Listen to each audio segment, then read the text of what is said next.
Good afternoon. My name is Deidre Hannah Adams. I am co-chair of Diversity Inclusion Task Force for the School of Nursing. My co-chair, Lorene Jakowski, and I are so pleased that you could join us for our annual Black History Celebration. I have been at FBB for about 18 years now, and it has been a highlight of the year at FBB. And I'm so happy that we can at least continue the tradition of celebrating Black history this year. We won't hold you up much longer. We'll introduce our dean, and our dean will introduce our speaker for the day. Dean Musil. All right, thank you, Deidre and Lorraine, and thank you all for joining us. And I do want to give a special thanks to Deidre and her team for the beautiful pins that they have in honor of Black History Month. So if you haven't received yours yet, check in with Deidre on that. So anyhow, thank you for joining us for the annual Black History Month event. This is a special event that we have every year, and hopefully next year we'll be able to be in person again. Today we are joined by Robert Solomon, who is the Vice President of the Office for Inclusion, Diversity, and Equal Opportunity here at Case Western Reserve. He is a graduate of Lipscomb University in Nashville, Tennessee, and the Ohio State University Moritz College of Law. He began his law career as Assistant Attorney General for the state of Ohio. He also served as Franklin County Municipal Court Magistrate and was Assistant United States Attorney for the Department of Justice. His career in higher ed began at his law school alma mater, where he served in multiple roles, including as an advisor to the Black Law Student Association and the Asian Pacific American Law Student Association, and was an adjunct professor who focused on evidence, trial advocacy, and appellate advocacy. When he returned to the Ohio State University Moritz College of Law in 2001, following his tenure at the Justice Department, he headed the law school's Office of Diversity and Inclusion and was its founding director and the law school's chief diversity officer. Then in 2015, he became assistant vice provost for OSU's Office of Diversity and Inclusion. And then in 2020, we were fortunate in that Robert joined Case Western Reserve as vice president for the Office of Inclusion, Diversity, and Equal Opportunity. He has been honored and recognized for community and legal contributions. He was selected by Congress to represent the District of Columbia at the 2006 National African American Leadership Summit in Washington, D.C. In 2010, Robert was appointed by former Ohio Governor Ted Strickland to serve on the Ohio Ethics Committee. So we are really pleased and honored that you have agreed to join us. So the talk today is From Culture Shift to Celebration. And please welcome Vice President Solomon. Thank you so much, Dean Musil, and Deidre and Elizabeth, and everyone who's taken some time out of their day to listen to a few thoughts that I have. I really appreciate you. This has been quite a busy time, as you might imagine, particularly during Black History Month. And I'm absolutely delighted to have the opportunity to talk to you a little bit today. And I hope that our discussion might spur on some additional conversation as we move forward. I'm going to share my screen at this particular time. Every time I do this, you have so many choices and you always hope you get the right one. So it's that we did that in this case as well. And so, the presentation is entitled Inclusive Excellence from Cultural Shift to Celebration. And I must tell you that I was torn because yet I did a presentation for a national law firm on Thursday, and I was talking about understanding race and racism, and these are very important issues. But there was also the sense that when we think about Black History Month, that it goes beyond that, and that it is not just about understanding history and facts, but there's some celebratory aspects to it as well. And so I want to make an effort to really merge those concepts. And so as we go through, hopefully you will see the direction that I'm going.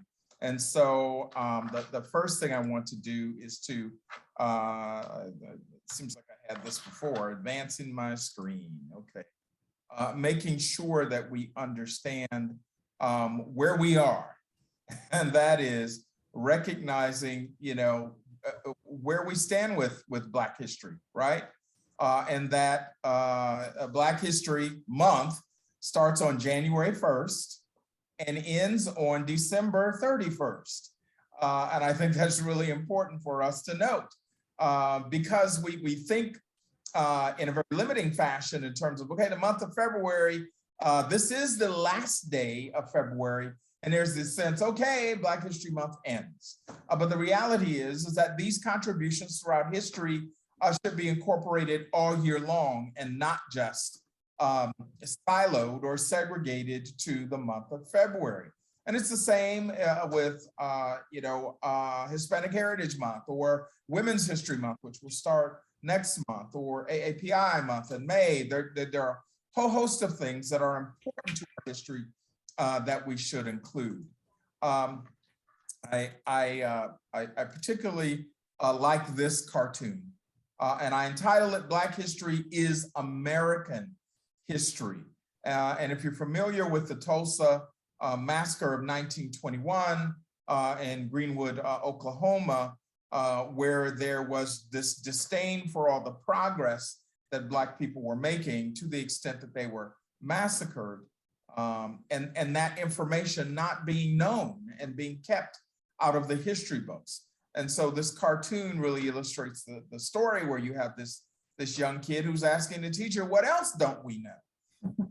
And really that's part of the inception of Black History Month, because there's so many things that were not covered in books. And many of you probably have not heard a whole host of things about Black history as you were growing up. I recall very clearly how my parents had to purchase encyclopedias on their own in order to provide us with that kind of information. And so I also say Black history is American history. Again, because we need to understand the struggles of America through a comprehensive lens and not just a myopic one. As someone said that, as long as the hunter tells the story, the lion will never be the victor, right? Because there's no effort to tell a full and balanced story. I saw a social media post with regard to, the uprise of critical race theory opposition. And they said that basically the people who tried to keep Ruby Bridges from going to school don't want their grandchildren to know that they tried to keep Ruby Bridges from going to school. That, in many ways is a nutshell of the reaction to what people call critical race theory, but that's another story. I would submit that Black history is the American struggle. And I love this piece of art from Gilbert Young, a very talented and acclaimed artist, with this picture of these African descendant people playing a tug of war with the flag to make that clear. I submit that Black history is patriotic. Often when we talk about the realities of what has gone on in our country, not only the struggles, but the contributions, there is this sense that it is not patriotic to raise these issues, but it is part of our history, it's part of our democracy. And sometimes we have to tell the good, the bad, and the ugly and take it where it is so that we can learn and grow, so that we can be all the things that we desire to be as a nation. And I say that Black history is excellence. Black history is excellence. And this is one of my favorite depictions of Tommy Smith and John Carlos in the 1960 Olympics, where during the medal ceremony, in 1968, in Mexico, where they are making the statement that although they've earned the gold medal in this particular event and the bronze medal in this particular event, that there is still oppression in the United States. And so they raised their fists covered in a black glove for a Black Power salute, and also removed their shoes as they were on the stand. And I certainly would encourage you, if you don't already know the history behind this, they were stripped of their medals. In later years, that was changed, but at the time they were stripped of their medals because they took that stand. And also the gentleman that's with them, actually, he didn't raise his fist, but he stood in solidarity with them, fighting for equality and justice in the United States. So it is excellence. So we talk about inclusive excellence because that's the title of our message, that inclusive excellence is what we're talking about, going from inclusive excellence from a cultural shift to celebration. And I want to cover that. And as we see here, inclusive excellence involves all of us. And it might seem to you that that's pretty axiomatic, right? That we are all part of it. But unfortunately, that is not necessarily the frame that all of America has had. But when we talk about inclusive excellence, we talk about being our very best because we include everyone and that no one is excluded. I like to share this particular quote from our president, Eric Taylor, because if you haven't heard him say it, I'm confident you will hear him say it. And this is quoting him exactly, that there is no formula for excellence that does not include diversity. I think that's incredibly powerful, and we should always keep that in mind. So what is the cultural shift? That is understanding the power and the strength of diversity, right? What is the power and the strength of diversity?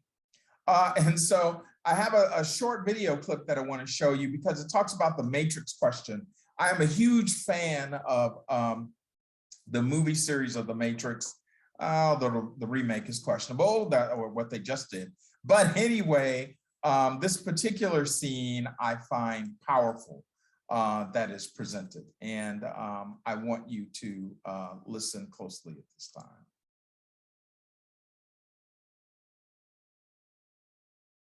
So if you have seen this particular movie, then you know that the Matrix is really a fictional existence that's been created, and that there is another world operating outside, right?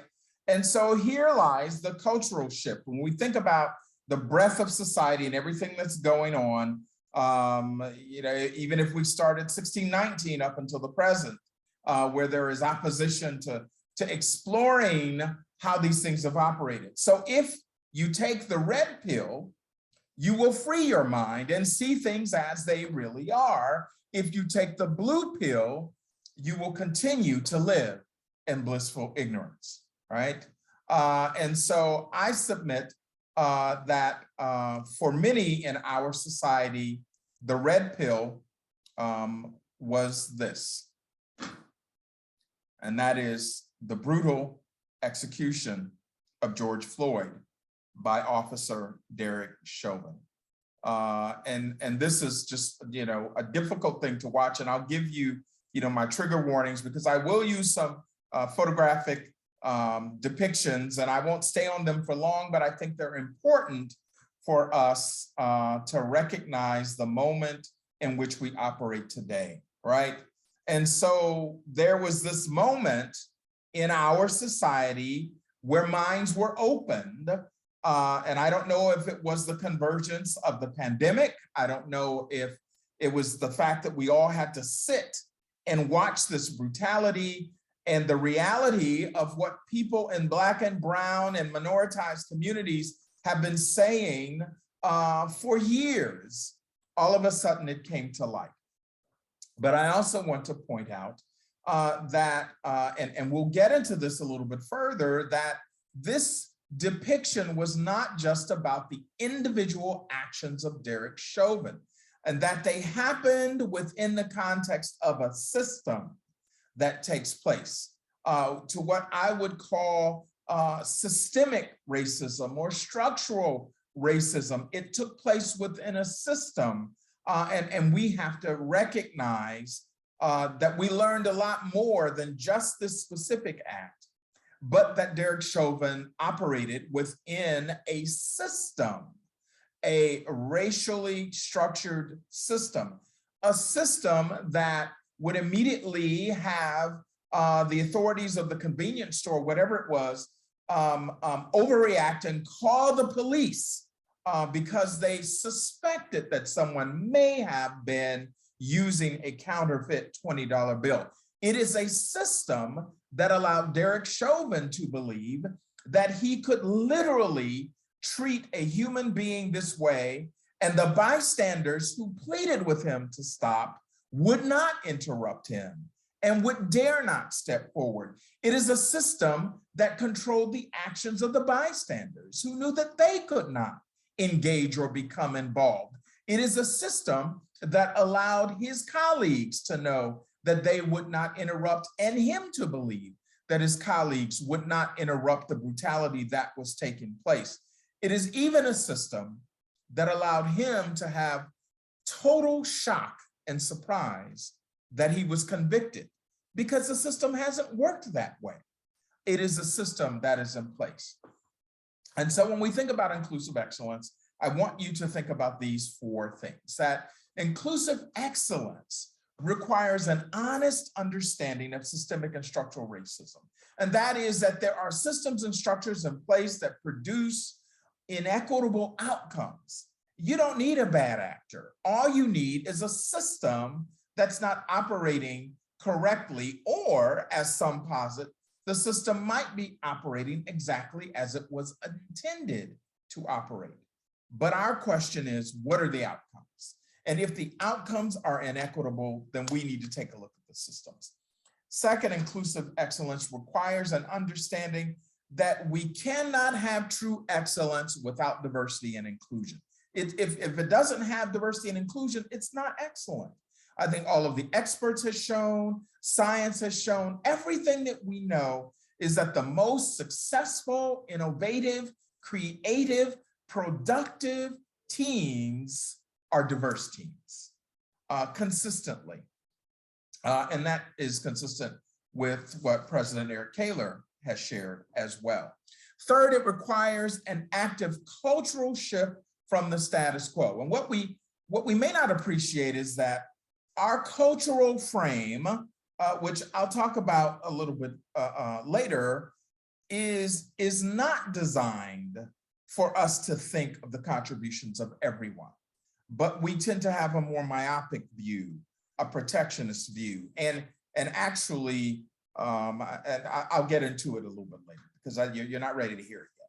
And then fourth, it requires that we embrace and celebrate the genius and beauty and contributions of all humankind. That's what I believe it does. So for a while, I want to do kind of a brief overview of a new cultural lens, if you will. And most of you, if you've been around, you know about some of these concepts. So we know that the Case Western Reserve has our Diversity 360, which is sort of basically like diversity and inclusion 101, right? And one of the things that we have created in a video is in-depth observation into these 4 topics. And that is privilege or advantage, micro-messaging or microaggressions, and you will see what that is, bias, and empathy, because we think these 4 new cultural lenses helps us to shift from our old thinking into new thinking, or if you will, red pill thinking, seeing the world as it is rather than how we'd like it to be, right? And to learn from these things. I will also spend just a little bit of time talking about race and racism and how that all fits into the frame that we are trying to move from as we think about the frame we're trying to embrace. So for just a minute, let's think about some of these things. First of all, bias. Bias is a tendency in favor of or against one thing, person, or group compared to another, usually in a way considered to be unfair. All people exhibit implicit bias at a conscious and unconscious level. So it's not limited to anyone in particular. Doesn't matter your age, your race, your gender, we all have biases. And when we give this particular training and workshop, we remind everyone that everyone has bias, right? The question is, what are you going to do about the bias and how does it come into play?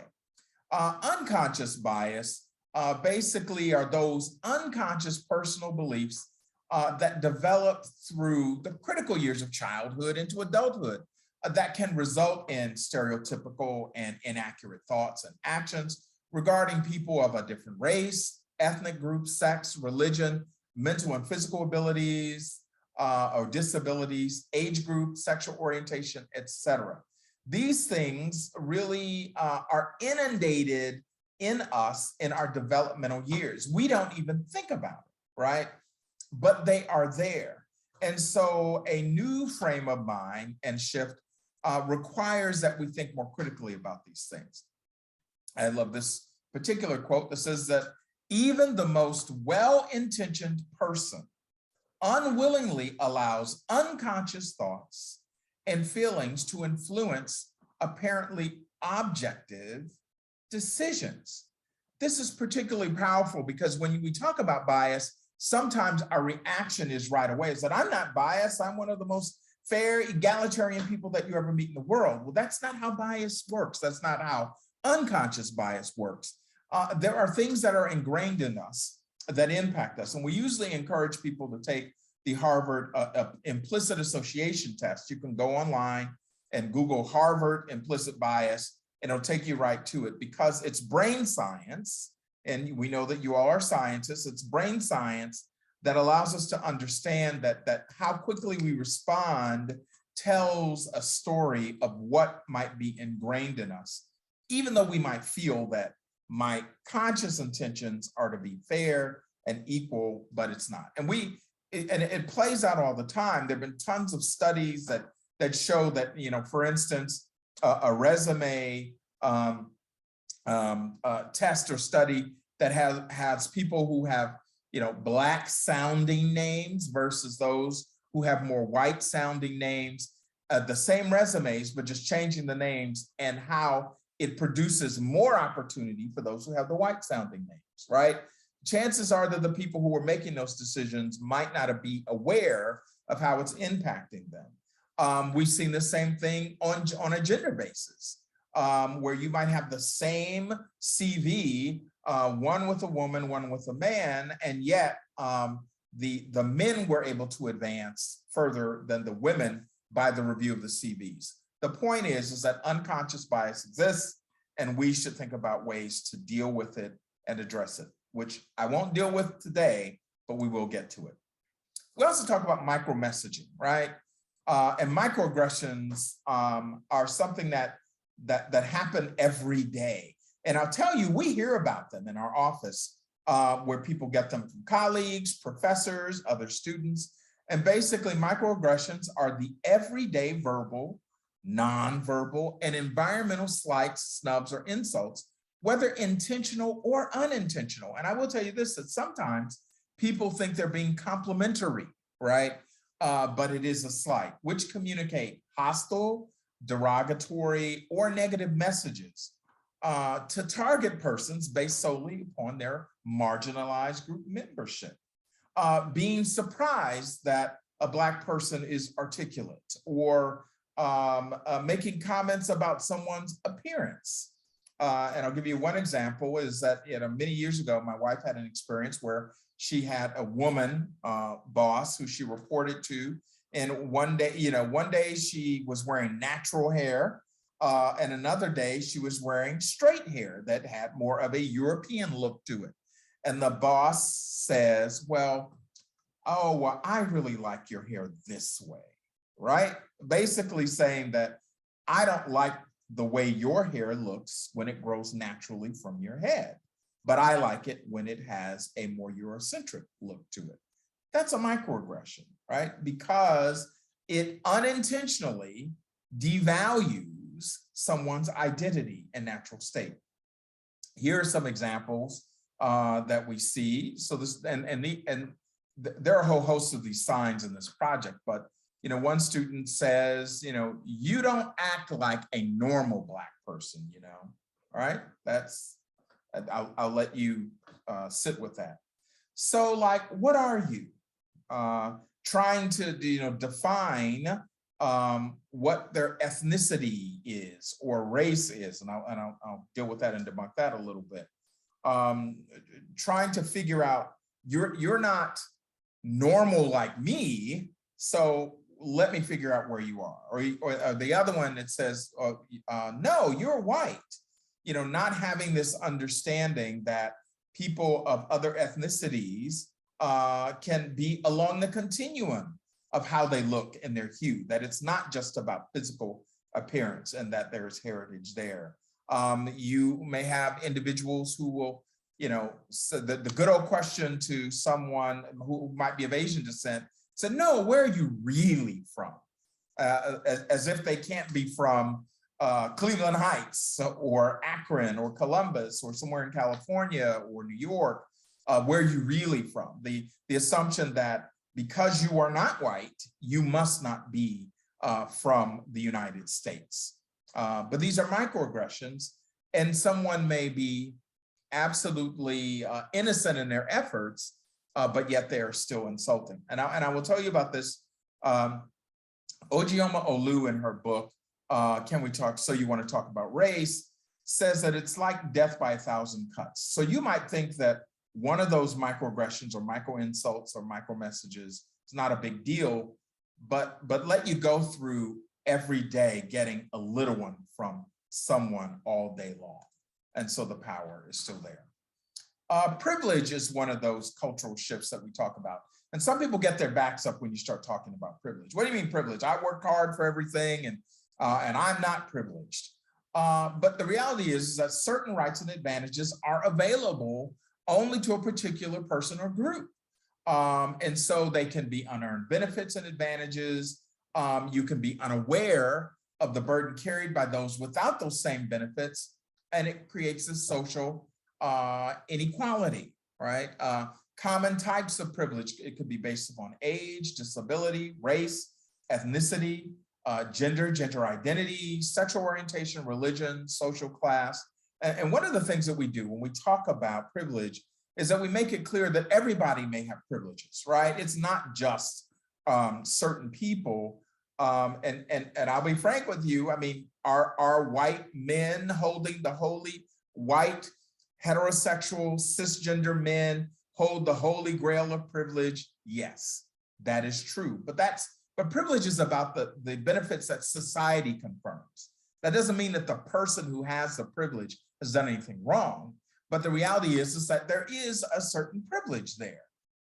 And we have to understand that so that we can think more critically about how do we work past it? How do we change this cultural frame so that we can create equity and opportunities for all? I'll go to the next slide, and then I'll have just one anecdote to share with you.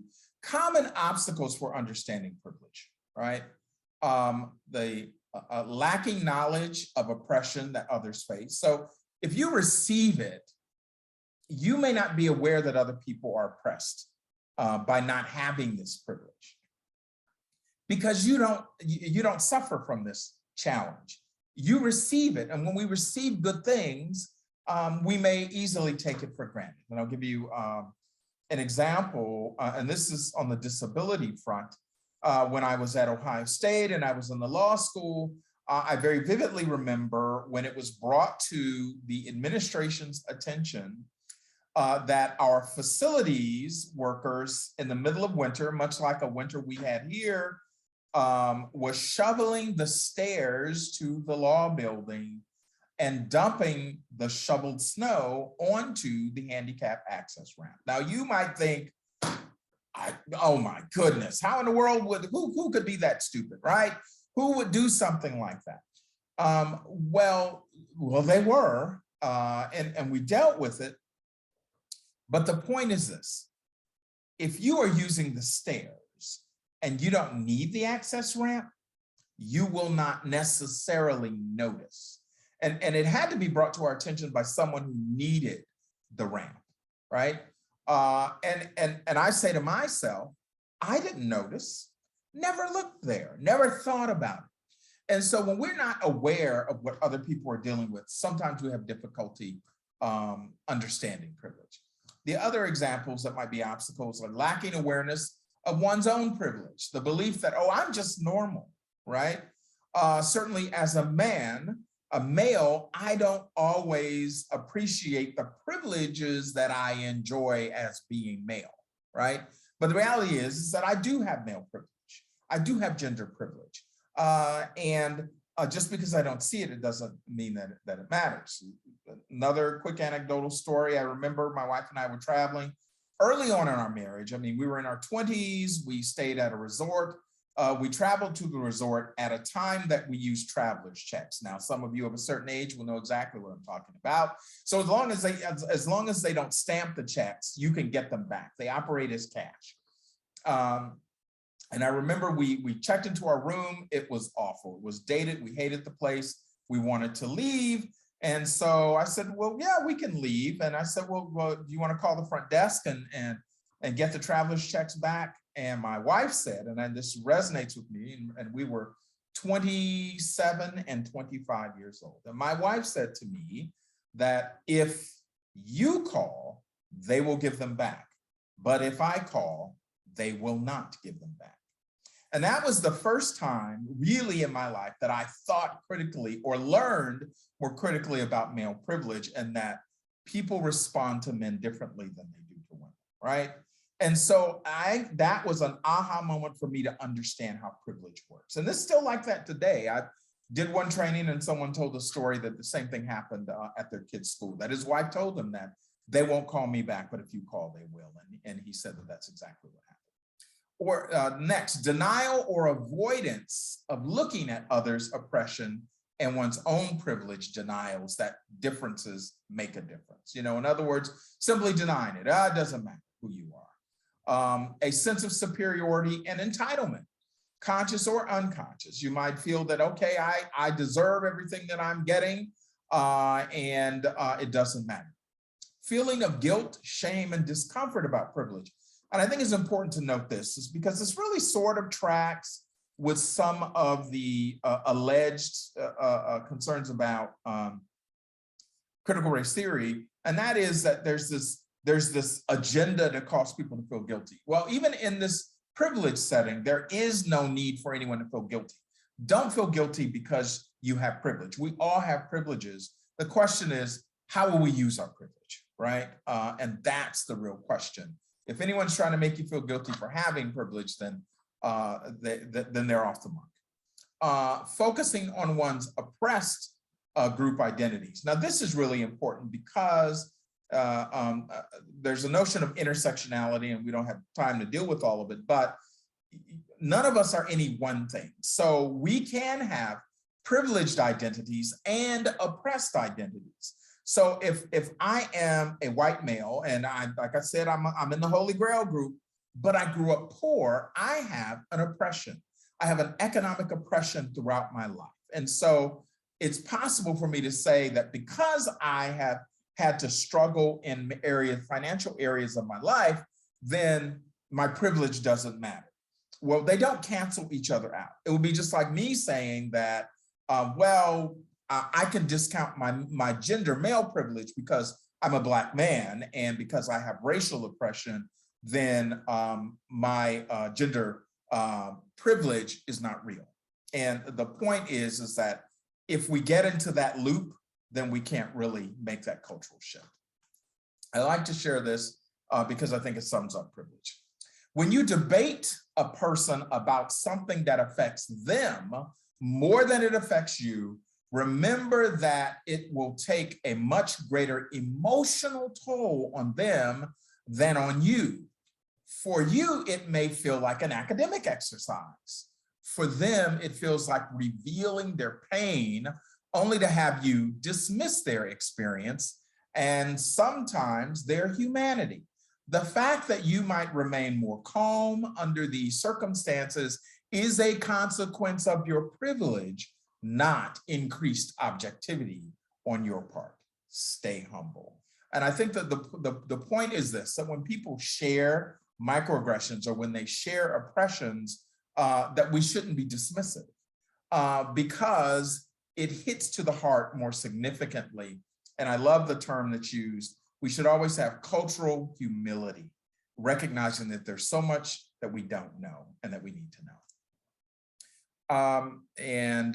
The last one is empathy. And when we add empathy because it's so vitally important, which is the capacity to understand or feel what another person is experiencing within their frame of reference.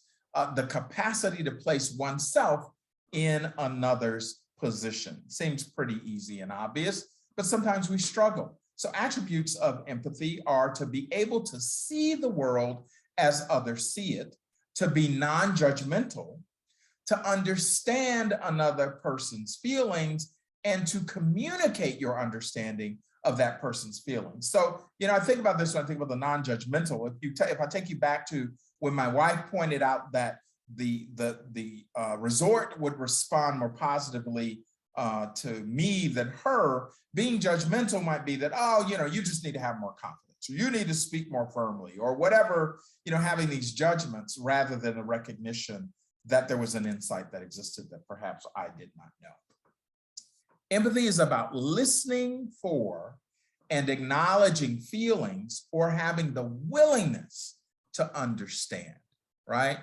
Radical listening is a method of psychological and cultural inquiry designed to facilitate the process of discovery. In other words, that you're really listening and you're engaged and you want to learn more and you want to dig deeper and try to understand. And we have to be cautious not to be dismissive of other people's thoughts. So the other thing that I wanted to talk about was a little bit about race. I'm gonna run through it so we can have some time at the end, hopefully. But I think this is important. So first, I think we start with the notion that race is the child of racism, not the father. This is a quote from Ta-Nehisi Coates. Again, those of you from of a certain age will see this graphic reference of Rosemary's Baby. It's the child, this awful child that has come about. What do we mean by that? What does Coates mean by the fact that race is the child of racism and not the father? What we tend to think is that, okay, we're all divided into races, and so racism sprung out because of the existence of race. No. We have to understand, if you go back to 1619, and 1619 represents when about 20 African descended people were brought here for the purpose of chattel slavery, right? And it's important to understand that race is really tied up in this notion of white supremacy. And I'm going to talk about that a little bit. We're trying to get you a cultural shift here. So people of color were exploited before the ideology of unequal races came about to justify the exploitation that followed. In other words, there was a decision to exploit people, a particular people. How can we justify it? Hey, if we divide people into races, if we view them as less than human, not as smart, not as capable, etc., if we create this race, then we will have a basis to justify our exploitation of these people. That's where race came from, right? The issue of race is deeply rooted in the fabric of our society and not just limited to one person or a single act, a la Derek Chauvin, that racism did not just exist within him, but it existed in the fabric of our society, which allowed him to act the way that he did. It's really important. Race, unlike what we've been conditioned to believe, is not biological. Race is not biological. It is socially constructed.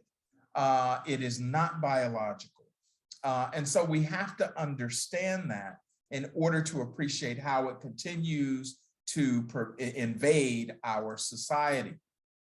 So Robin DiAngelo says in her book, White Fragility, she says that, and actually I think she's really quoting Ibram Kendi, she says that consumers of racist ideas have been made to accept the fact that there is something wrong with Black people rather than the policies that oppressed, confined, and enslaved them, right? These notions still exist today. That when we see all these disparities, there's something wrong with the people, not within the structures and systems in society. Kendi says that if we genuinely believe that every human is equal, then any disparity in condition can only be the product of systemic discrimination, all right? So in order to not acknowledge systems that create these disparities, many people in our society hold on to this white supremacist notion that whites are superior and that everything that happens, everyone that comes that's not white is inferior in some form. This is held on to in order to justify the continuation of these systems and structures. And there's still people who feel that way. And there are people who feel that way both consciously and unconsciously, which is why we have to speak to systems that produce inequitable outcomes. So we may not all be creators of racism, but we are all consumers. And this comes from Kendi. So, and what happens is that sometimes we'll say that, well, you know, my family didn't own slaves. I didn't own any slaves. I wasn't part of Jim Crow. I didn't participate in all those things. That is absolutely true. That we have no responsibility for what happened in the past, but we do have responsibility for what happens today and what happens in the future. So even though we didn't do any of those things, that does not relieve us of our responsibilities today. And so we can define racism as prejudice, discrimination, or antagonism directed against a person or people on the basis of membership of a particular racial or ethnic group, typically one that is a minority or marginalized, and the power to exert said prejudice against or set prejudice, discrimination, and antagonism. Now, we often get into many debates about who could be racist, and I've heard it many times where, well, you know, can Black people or brown people be racist? And the reality is, the answer is no. They can be. We can be discriminatory. We can be prejudiced, and the difference is this: as you see it there, we see that prejudice combined with social and institutional power. That doesn't mean that you control all the power, but the power structure exists, which is why Derek Chauvin could do what he did, because of institutional power. That's racism. That's racism. A person of color could not have done that to a white person publicly, without interruption, without something happening more immediately, without swift punishment. So, as Ojioma Olu says in her book, So You Want to Talk About Race, she says that there are two possible definitions, right? Any prejudice against someone because of their race, right? That's one definition. That's one way of defining it. And we know that some people feel that way, and that's fine. The other definition is that any prejudice against someone because of their race, when those views are reinforced by systems of power. Then that's why many people will say that, you know, the minoritized people can't be racist because they don't have the institution and systems of power. So using the first definition, it accurately reduces the issues of race in America to the battle of hearts and minds of individual racists, right?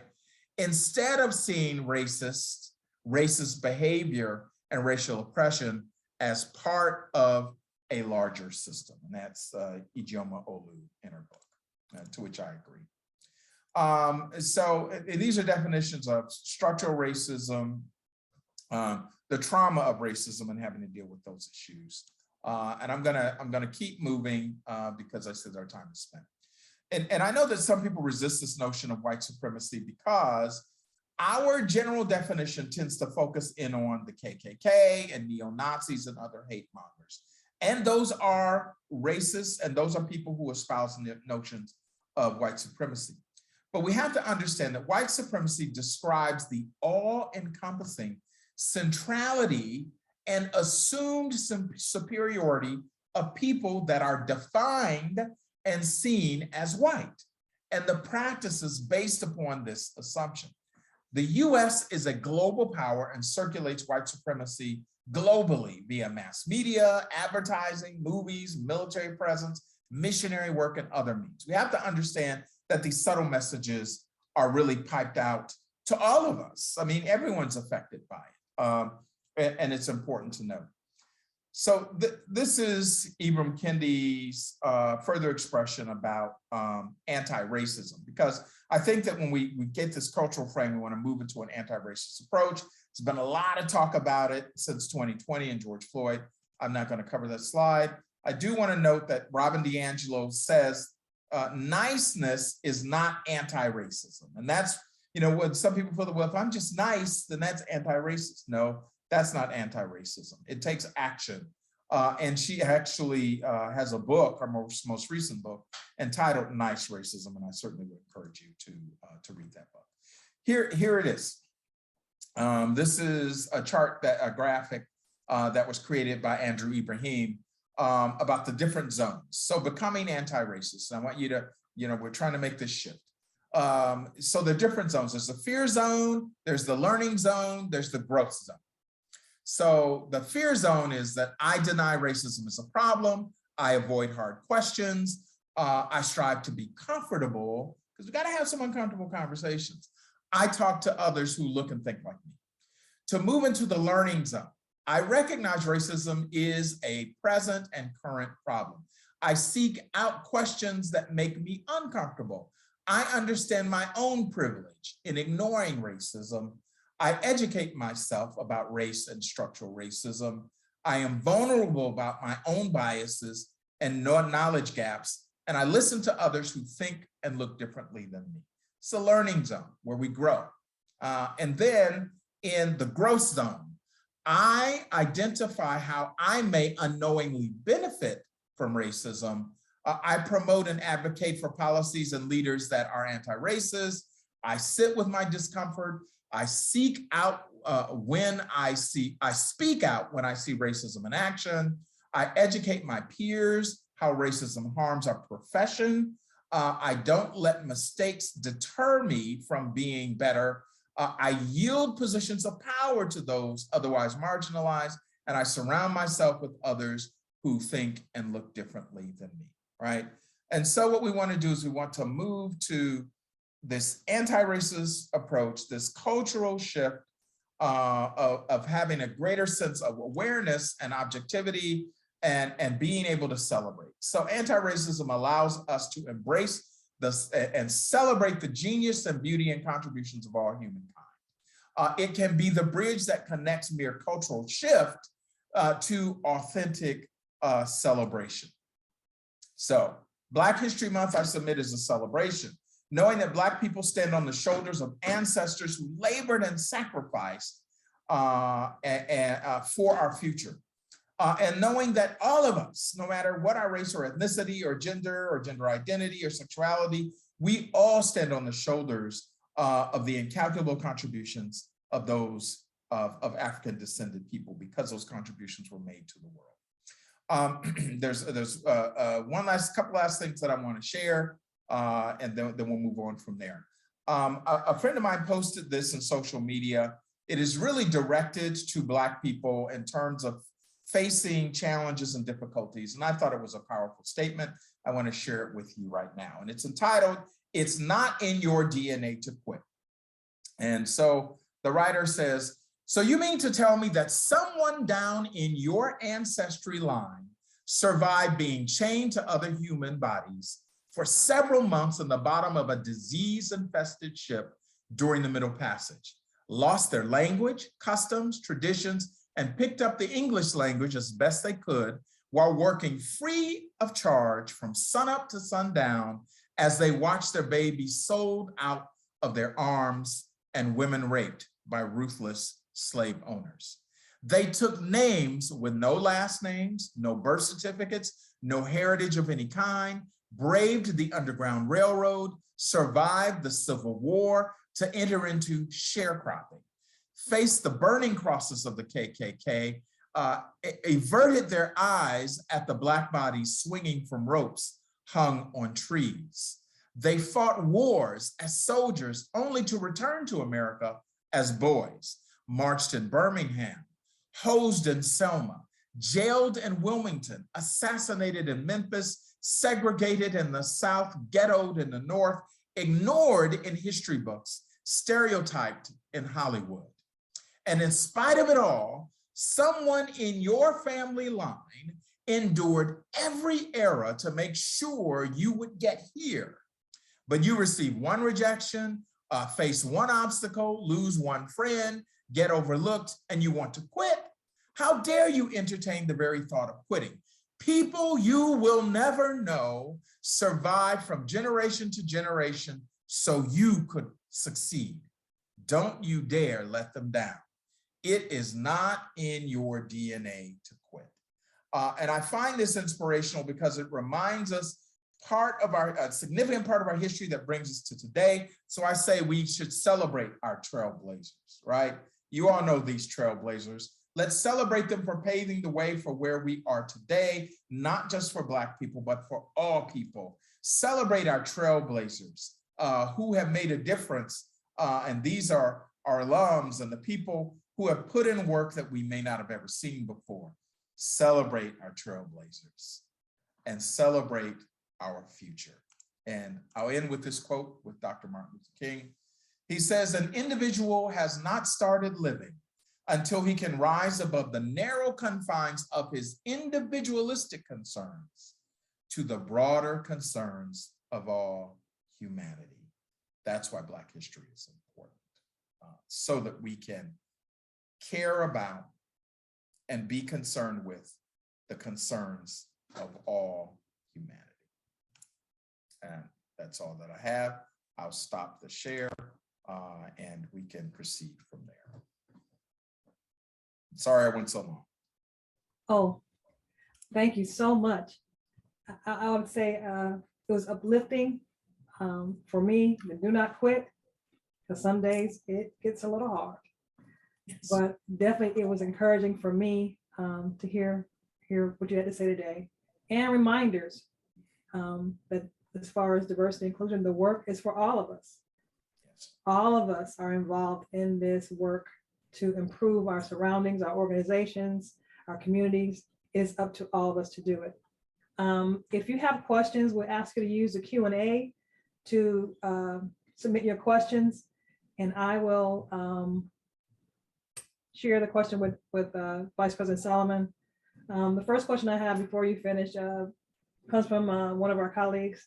She says, "You mentioned no accountability to the past. What do you say to those seeking reparations, such as those provided to Japanese Americans?" Well, I suppose you can look at it a couple ways. I wasn't saying that there's no accountability to the past, and we have to look at it in a couple of ways. I mean, one of them is as an individual, am I responsible for what happened before? No, as an individual, I'm not individually responsible.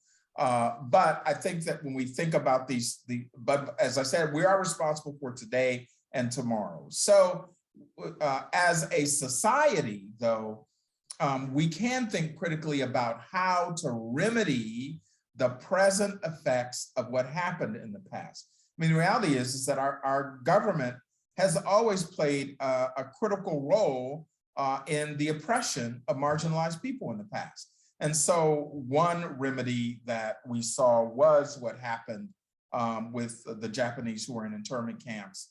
And so there was a financial effort. There could be other ways in order to approach making sure that we deal with that. And really, I think that in some ways, maybe affirmative action efforts or being conscious of representation. There are lots of ways that we can do it. And certainly financial can be one, but there are a host of ways that we can make a difference to create opportunity. I mean, the difficulty is that people tend to see that, oh, you know, there are these opportunities and these advantages. You're disadvantaging other people in order to do it. It's really interesting, even when you think about the era of affirmative action, it happened in such a short window of time, right? And it was dismantled right away. Dr.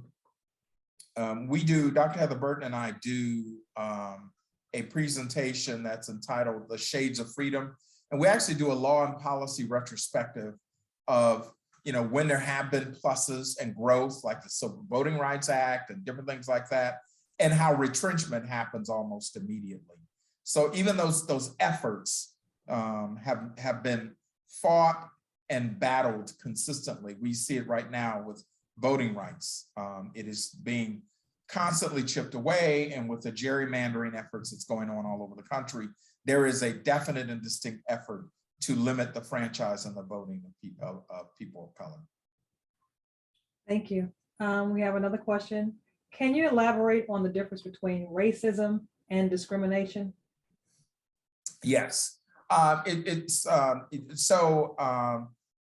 You know, one of the slides that I know is moving very quickly. One of the slides really was talking about the difference is that racism, you can discriminate, any one of us can discriminate against someone on the basis of race, for that matter, right?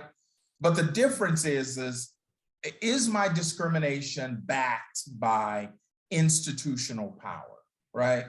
And that's when, if I'm discriminating for someone on the basis of race, and it's backed by institutional power, that's racism, because racism is part of an overall system, right? So if we use Derek Chauvin as the example, then he could have been, you can say he was discriminating against George Floyd, right? But he also had institutional power that allowed him to do it in the way that he did. That's the difference. That there are structures in our systems that reinforce it, right? That our system is already viewing Black men as suspect. That is institutional power. When you look at the entire criminal justice system, where the numbers are disproportionate to the population of those who are incarcerated, that are Blacks and brown compared to the broader population. And yet all statistics show that there's no greater, that Black and brown people do not commit crime at any greater numbers than whites. Yet people of color dominate the criminal justice system and are incarcerated. That's because the institutional power reinforces selective enforcement and the treatment of those people on the streets and in the justice system. Thank you. We have another question. I swallowed the red pill, but sometimes I wish I could take a little vacation with the blue pill. So many unfair, horrifying things are happening, from Ukraine invasion, homelessness, racism, environmental degradation. It weighs heavy on me. So is it that, I don't know, is in the Matrix example you gave us, like if you take one, you just never can switch over to the other. Like you're set. So I guess the question is, you know, would you agree that that's what happens with some of us, that maybe we do take the red pill sometimes and wish we hadn't, and say, oh no, I want to take the blue? Yes. You know, I mean, I tried to use that as an analogy for us, but the reality is we can drift back into a malaise, right? And sort of go about our business. And that's where privilege comes in. It is easy to ignore all those inequities when they don't happen to us, right? I mean, I certainly, when I think about what's going on in Ukraine, you know, my heart goes out to them, and you know, I have on the Ukrainian flag colors and my tie today. You know, my heart goes out to them, but I'm not on the streets fighting, right? I can decide to turn the news off. I can decide to ignore updates.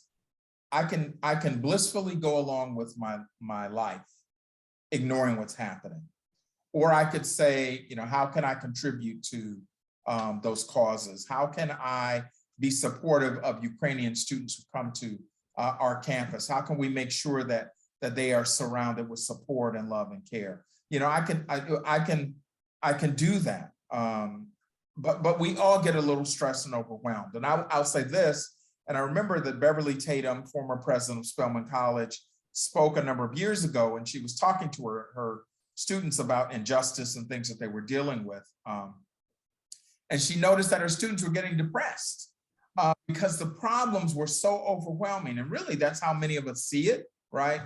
That we are not only dealing with what's in our individual sphere, but we are being inundated with these messages from across the globe, right? That deal with injustice and inequity and these difficulties. And so it is quite natural for us all to feel overwhelmed. And I'm glad she's a psychologist because she thought through this very critically. And her response was that she had to double back and she had to tell students to not allow themselves to get overwhelmed and to remember that they should focus in on their piece of the problem or the challenge. Excuse my phone. They should focus in on what they can do. And each of us can do something.